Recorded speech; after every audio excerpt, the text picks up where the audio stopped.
your mates and going and having a sing song, and you miss the whole tension of a game and stuff like that. And it's great getting up and watching, Celtic play Hearts or whatever, in a cup game, or playing up in Pittodrie and stuff like that, up to the pub with the boys and stuff like that.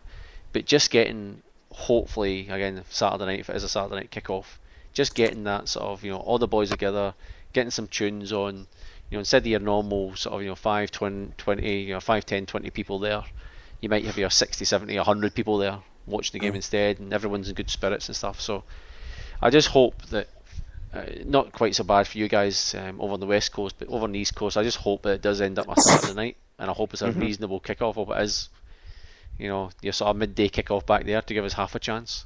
Yeah. I guess the worst thing that's going to happen is if we end up having it like a 5 o'clock kick-off or something, which would be like 4 in the morning our time. I was going to say, Pat, is the last time I was at a semi-league, is it in the League Cup semi-final? Is that not a Wednesday night? No, that's the 31st of January or 1st of Feb. Is it? Alright. Now, you bear in mind the other games, Aberdeen and Dundee United, even that alone's a cracking game, I reckon. I still like those teams playing together, and in fact, I might even go up tomorrow morning. There's a game tomorrow morning. I might sort of go up. I still watch a lot of SPL stuff when I can, but I just think it's this whole thing when it builds. I know the people back home, I'm no doubt, will be absolutely sick to the back teeth about the whole thing about this whole build up to it, and we don't acknowledge who they are. But for us guys over here, I hope it. Oh, jeez, it's actually just dawned on me. It's probably going to be Celtic TV. Bloody heck, man.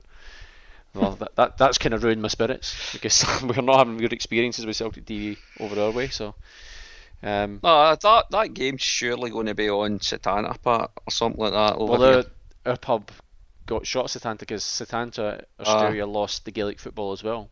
Yeah. So, and the fact that the Celtic games weren't all being shown, they basically chucked it. So it's obviously a lot of money for the pub, but because the pub we do show the game in, the Pint on Punt is. It's like a backpacker's place upstairs from it, and there's a lot of Irish people in that area of Melbourne, like backpackers and holiday, people who come over for year visas and stuff. So there's a lot of people in that area, so you get some really busy nights in there. But the fact that there's no Gaelic football on Setanta anymore means that there's no point in them keeping it. So everything we now do has to be online unless it's on SBS or something like that. So so yeah, it's just one of those scenarios where, and again, even if you listen to the Smell the Glove guys, they're having big issues with Celtic TV, and we haven't had a game up until the clock's changed. So I haven't been to any game since then. We didn't have one game where there wasn't some sort of issue with Celtic TV. Yeah, not one single game. It was either the only game that I've seen recently on Celtic TV was that I didn't have an issue with was the Partick Thistle game.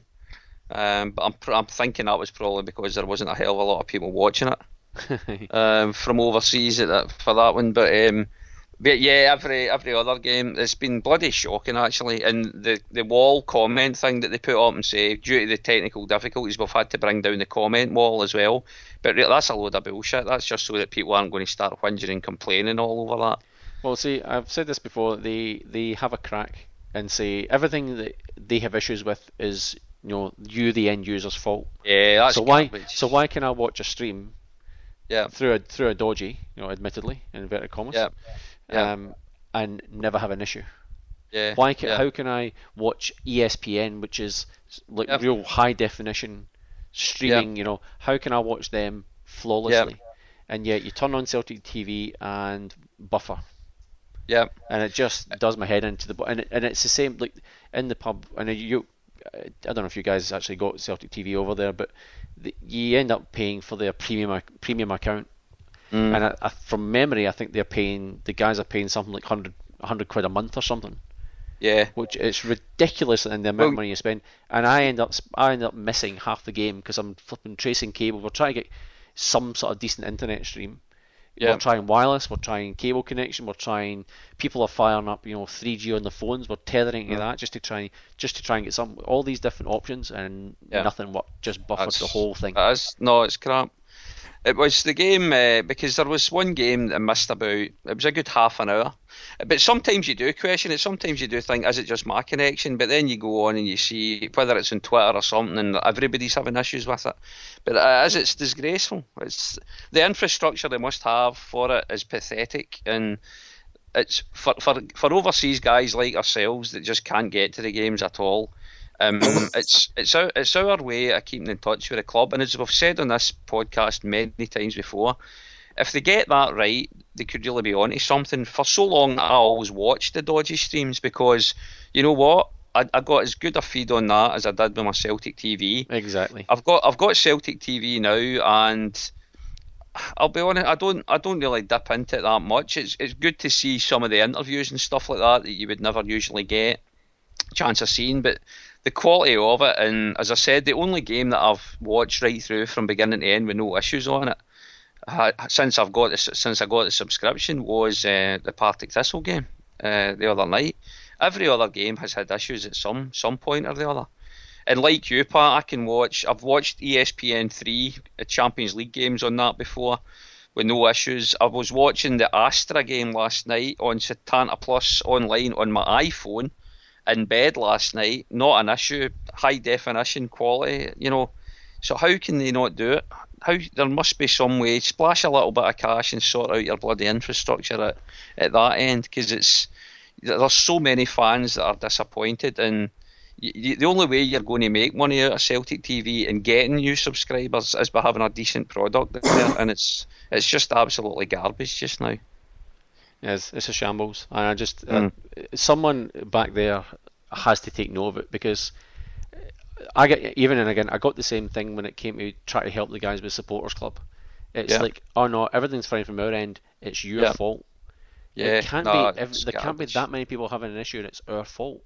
Yeah, it's and garbage. I get this. I mean, they palm this whole thing off, and they did it with the guys from, again, Smell the Glove podcast, where they said, oh, it's because what they do when they broadcast it, they don't broadcast it. You don't connect it directly to Celtic servers. What Celtic do is they punch the stream into this worldwide high-speed network. So I think they use Amazon. So when you've got those channels, no, I forget what they call it, channel 1, 2, 3, 4. Yep. I don't know if it still is. What used to happen is one or two of them would be through Amazon, and one or two would be through another company. You know what I mean? So what they basically do is they'd split up the chances. So if there's an issue with Amazon, all they do is they say, well, if you go to channel 4, it'll work okay, or channel 3, because that'll use a completely different company. So they're covering sort of, you know, basically providing the service through two different paths. But it doesn't matter which one you choose. Yeah. You know, it would still buffer, and that's pretty much why I canned it. It's just too frustrating. Now I'm at the stage now where I'm looking at potentially getting it the British only package, just because because when the games are over here, like the games now are going to be on at sort of 2 in the morning. So Saturday afternoon, 3 o'clock kickoff is a 2 o'clock in the morning game here. Now sometimes I can stay up and watch it, sometimes I can't. Sometimes I'm working on a Sunday or something, and I can't stay up till 2 in the morning watching a game and then go to bed for an hour and then I'm back up again. I just, you know, with two young boys, it's no fair on them doing that. So what I'm thinking of doing is getting the British package, and then I can watch the highlights. I can basically wait till, you know, 8, 9, 10 o'clock on a Sunday morning, and then sit and watch it. Somehow I'm going to try and not find the score, but that's the only way. Or just watch the SPFL YouTube channel, and you'll get your 8 or 9 minutes anyway. I do normally. Part of me wants to watch the whole games. The whole sort of replay of it, and I don't know if they still do it. They used to do like 20-minute highlights and stuff for a while. On Celtic TV now, you'll get every single game, the full game. They show it, they split it down. They say the first half, and then they do the second half as a different show. You get that in every single game. Yeah, but they're doing that on a replay. So basically watching the games. On not so much on delay, but certainly when they can become available. I think they do it from midnight, from memory, on the day of the game. So if there's a 3 o'clock kickoff, it's midnight. So that would be 11 o'clock in the morning our time. But how on earth I'd go up to 11 o'clock without trying to find out a score? Because I just have to turn on my phone or Facebook or flipping Twitter or emails. It'd be important. I'd literally have to turn off my phone and not look at a computer, which in truth isn't a bad thing in our house. But you know what I mean? That's my only way I would actually subscribe to Celtic TV is to do that. But now, and the whole thought was, you know, okay, if we're going to show the Sevco game, it's going to be through Celtic TV. It is going to be flipping horrible, because everyone, I'm going to be flipping stressed. Sean, and the guys in the club are going to be stressed. Going, are we going to have a stream here to actually watch the game? Well, see, bizarrely enough, because we were planning prior to the season starting, we were going to try and get Celtic TV into Friar Tuck's because of the unreliability of the games being on Setanta. But it's been a blessing in disguise, I think, that we haven't been able to get it in, because if we did have it in there, and like you're saying, Pat, you feel as if it's down to you to make sure it works. And I would have had no confidence at all in Celtic TV delivering the goods for a game. And if there's no way we'd have loads of people down there, but you'd have a handful of people in still expecting to see the game. You know, and they're travelling a fair wee bit to get there, a lot of them as well. It's it's not as if it's just round the corner and you can say, bugger it, I'll just go home and watch it. It's like people make an effort to go out, and so it's been a blessing in disguise that we haven't, and we're back to what we were last season, and it's basically the only games we'll go to in Friar Tuck's as if it's been shown on Setanta TV, basically, is what we've got now. So yep, and that's probably wise. It's been a blessing in disguise, yeah. Like I do kind of fear, because imagine, and Martin will testify to this, if we end up with 100 guys at the pub, you know, and try to watch a game through a dodgy stream, through Celtic TV, and it buffers and rebuffers. It'll be meltdown. It'll just be absolutely meltdown. It won't be the pub's fault. It won't be our fault. It'll be flipping Celtic TV. But again, the guys at Celtic TV, as good as they're supposed to be, literally just point the finger at you. Yeah. They say, no, like, the stream was fine. It's something to do with your issue. So anyway, we're going in circles here. But anyway, I'm looking forward to it. I've got to say, just for the fact that, you know, getting all the boys together from the club, hopefully again on a Saturday night, you know, having a few shandies, you know, maybe a few tunes on and stuff like that, you know, maybe a curry or a pizza or something like before it, you know, just the whole build up to it.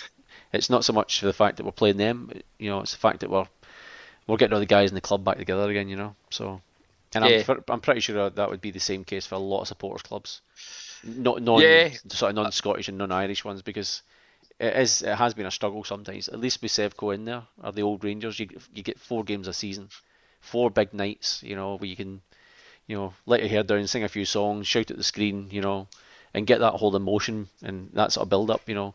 It's very different from going up to watch us play Aberdeen and there's, you know, 30 guys there, you know what I mean? So good crowds and stuff like that, but you just want those kind of big nights again as well, you know what I mean? So and maybe Martin Kelly will actually turn up to one of them one of these days. Nah.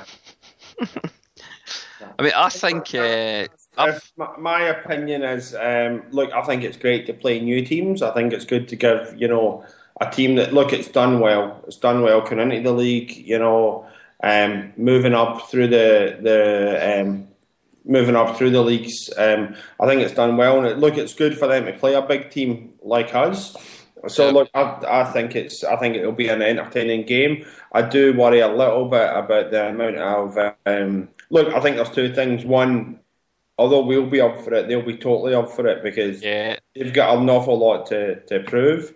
I think there's also the basic one of, if we are doing well, are they just going to try and basically kick the shit out of us? So that's probably my main concerns. But realistically, I think it's good to give a wee team a chance to play a big team. Well said. That's very noble of you, man. But I do actually agree with Pat. I think it's good to look. It's a reason for us all to get together. Do you know what I mean? It's a reason for us to do that, and I think it will be. You know, it'll be good, and then we'll just have to take it from there. You know, humble them. Yeah, humble them. Exactly. Humble them. Put them in their place. So anyway, I think what Martin said as well, though, I think he's spot on, because we will be up for it. I was out for a few pints with Dennis Doherty last night, and the one thing that we were saying was that we've only really got a handful of players in that team that really get it. They really understand it and have experienced it before. Whereas their sole existence of this team has been to try and get a chance at playing us. So this will be, it's an old cliche, but this will be a cup final to them. And they are going to be going at it like nothing we've seen for a long time. But did you see the comment from Andy Gorham where it was, we've got nobody in the team that's experienced it. I think we've got 8 or 9 players. I think maybe 8 that have played in one before. Where I don't think they're going to have. Oh, they might have Miller and Boyd. Maybe that'd be about it. So no, I think McCulloch. You'd have McCulloch. You'd have who's the left back again?